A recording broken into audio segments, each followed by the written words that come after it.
सत श्री अकाल, आदाब। कैसे हैं आप? Welcome back again. I am your dietitian doctor happy. आज हम और बहुत ही ज़्यादा बड़ी हेल्थ अपडेट्स के बारे में बात करने वाले हैं और अगर अभी तक आपने इस चैनल को सब्सक्राइब नहीं किया है then please do subscribe the channel. और अगर ये वीडियो अच्छी लगे तो इस वीडियो को लाइक भी ज़रूर करना। और आज हम जिन हेल्थ अपडेट्स के बारे में बात करने वाले हैं वो बहुत ही ज़्यादा बड़ी और आप लोगों की ज़िंदगी में बहुत बड़ा बदलाव लेके आ सकती हैं। सो चलिए इस वीडियो को शुरू करते हैं। Food safety and standard authority of India day by day और भी ज़्यादा स्ट्रिक्ट होती जा रही है। Food safety and standard authority of India ने अब रेस्टोरेंट्स को भी एक नोटिस जारी कर दिया है और उन्होंने कहा है कि अक्टूबर 1 से सभी के पास लाइसेंस या फिर फसाई का एक रजिस्ट्रेशन नंबर होना ज़रूरी है। अभी तक तो आप सिर्फ food safety and standard authority of India का लाइसेंस जो पैकेज आइटम थी सिर्फ उन्हीं पर आप देख रहे थे, लेकिन अब से उन्होंने कहा है चाहे कोई रेस्टोरेंट है, मिठाई की शॉप है या फिर कोई करियाना स्टोर ही क्यों ना हो, जो भी फूड से लेकर किसी भी चीज़ को सेल कर रहे हैं उन सभी के पास food safety and standard authority of India का एक लाइसेंस और रजिस्ट्रेशन होना ज़रूरी है। और इतना ही नहीं, जब अक्टूबर के बाद कोई भी इंसान किसी से कोई चीज़ परचेज करता है तो उनकी इनवॉइस और उनकी कैश रिसीट पर वो नंबर भी मेंशन होना ज़रूरी है। आखिर फसाई अब ऐसा क्यों कर रहा है? क्योंकि पिछले कुछ टाइम से एडल्ट्रेशन इतनी ज़्यादा इंक्रीज़ हो रही है और food safety standard authority of India का कहना है कि 140 करोड़ की आबादी तक पहुंचना हमारे लिए बहुत ही ज़्यादा मुश्किल है।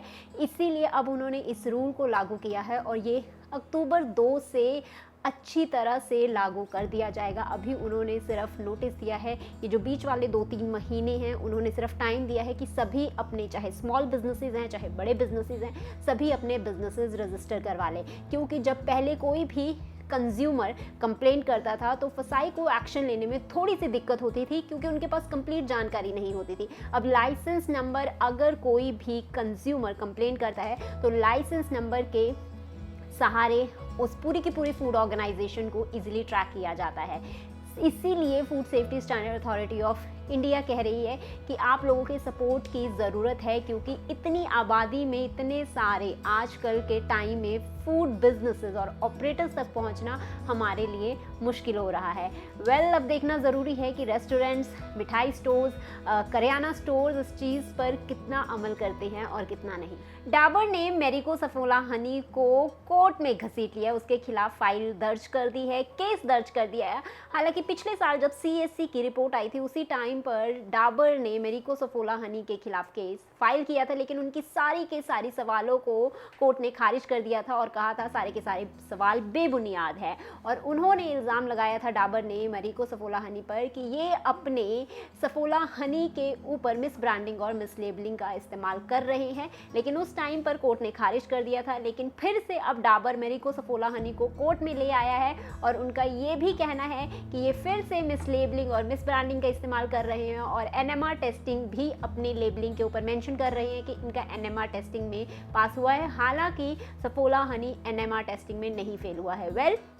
अभी इसके ऊपर दिल्ली हाई कोर्ट का क्या कहना है ये देखना इंटरेस्टिंग हो जाता है और इसके ऊपर सुनवाई 14 जुलाई को होगी। इतना ही नहीं, ASCI के सामने भी डाबर ने मैरिको सफोला हनी के खिलाफ कंप्लेन दर्ज कर दी है। 14 जुलाई को अब सामने होगा कि दिल्ली हाई कोर्ट मैरिको सफोला हनी के पक्ष में लेती है या फिर उनके अगेंस्ट कोई फैसला सुनाती है।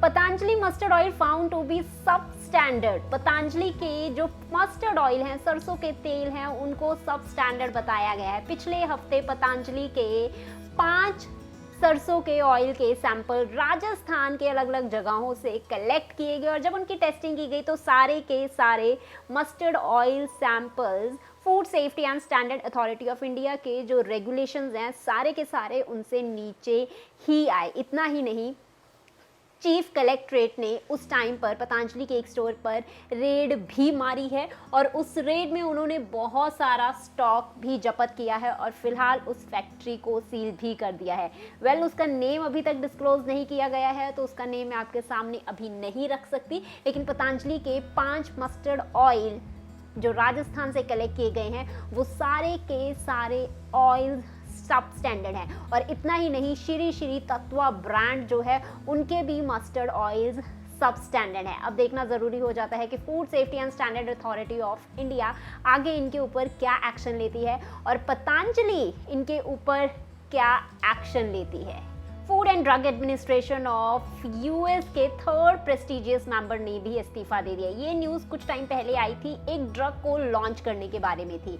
उस टाइम पर मैंने उसकी अपडेट आप लोगों को नहीं दी क्योंकि वो न्यूज़ अभी थोड़ी कंट्रोवर्सी में चल रही थी। एक्चुअली ये बात है अल्जीमर डिजीज़ को लेकर। अल्जीमर डिजीज़ जिसका अभी तक हमारे पास कोई भी परफेक्ट इलाज नहीं है और वेस्टर्न कंट्रीज़ में बहुत बड़ी तादाद में लोग इस बीमारी का शिकार भी हो रहे हैं।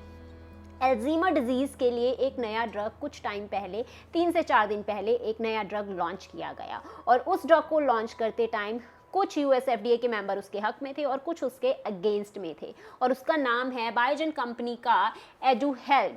जो अगेंस्ट थे उन्होंने कहा अभी इसके ऊपर और रिसर्चेस करनी बाकी हैं, लेकिन यूएस एफडीए ने उस ड्रग को पब्लिकली लॉन्च कर दिया, सबके सामने रख दिया और इसकी वजह से जो थर्ड मेंबर हैं डॉक्टर आरो कैसलहीम, जो प्रोफेसर हैं हार्वर्ड मेडिकल स्कूल के, उन्होंने कहा ये अभी तक का सबसे वर्स्ट ड्रग है जिसे अल्जीमर डिजीज़ के लिए लॉन्च किया गया है। बेशक ये ड्रग अल्जीमर डिजीज़ को ठीक करता है, लेकिन ये ब्रेन में एक लिपिड एक्टिविटी के साथ ऐसी छेड़छाड़ करता है जिससे उस इंसान में एक नई बीमारी पैदा हो सकती है। इससे पहले भी 2 और मेजर बहुत ही बड़े न्यूरोलॉजिस्ट ने इस्तीफा दे दिया है। मैं उनके नाम भी आप लोगों के सामने रखना चाहूँगी। मायो क्लिनिक न्यूरोलॉजिस्ट डॉक्टर डेविड नोपैन और वॉशिंगटन यूनिवर्सिटी के न्यूरोलॉजिस्ट डॉक्टर जोल पर्ल मटर ने भी रेजिग्नेशन लेटर दे दिया था इसी ड्रग को लॉन्च करते टाइम। अब देखना ज़रूरी हो जाता है कि अब ये ड्रग पब्लिकली तो आ चुका है और आप सभी लोगों को मालूम है कि अगर कोई दवाई नहीं आती है तो हज़ारों लाखों की तादाद में वो दवाई बननी शुरू हो जाती है। तो क्या अब यूएसएफडीए इस ड्रग को रोकेगा या फिर वो क्या रूल्स बनाएगा या फिर ये ड्रग बहुत जल्दी ही अल्जीमर डिजीज़ के पेशेंट के ऊपर इस्तेमाल किया जाने लग जाएगा। और इतना ही नहीं, यूएसएफडीए ने भारत बायोटेक के कोवैक्सिन को भी रिजेक्ट कर दिया है। उन्होंने कहा है कि अगर इमरजेंसी वैक्सीनेशन के तौर पर कोवैक्सिन लगाई जा रही है, इससे पहले वर्ल्ड हेल्थ ऑर्गेनाइजेशन ने भी यही कहा था कोवैक्सिन को लेकर कि अभी और भी इसके ऊपर ट्रायल और स्टडी करना बाकी है। और यूएसएफडीए ने भी भारत बायोटेक की कोवैक्सिन को लेकर यही कहा है कि अभी और रिसर्चेज और स्टडी करनी बाकी है। अगर आप और स्टडीज़ और रिसर्चेस इसके ऊपर लेकर आते हैं तो ही हम इसे अपनी लिस्ट में शामिल कर सकते हैं। इन 5 हेल्थ अपडेट की नॉलेज आप लोग को होनी बहुत ही ज़्यादा ज़रूरी है। पतंजलि मस्टर्ड ऑयल हो, डाबर का मेरिको, सफोला हनी के बारे में कोई केस हो और food safety and standard authority जो दिन ब दिन स्ट्रिक्ट होती जा रही है फूड ऑपरेटर्स, फूड ऑर्गेनाइजेशंस को लेकर, और यूएसएफडीए की जो 2 लेटेस्ट अपडेट हैं। बिकॉज हम लोगों को हेल्थ अपडेट्स के बारे में इतनी नॉलेज ही नहीं होती और उसके बाद इनका पाथ क्या होता है, हम किसी के पास जाकर कोई अगर हमें कंप्लेन भी करनी है तो हम वो भी कंप्लीटली नहीं कर पाते। आज के लिए बस इतना ही। I hope this video may be beneficial for you. I will meet you in the next video. Till then take care, bye bye, be safe, be healthy and be happy.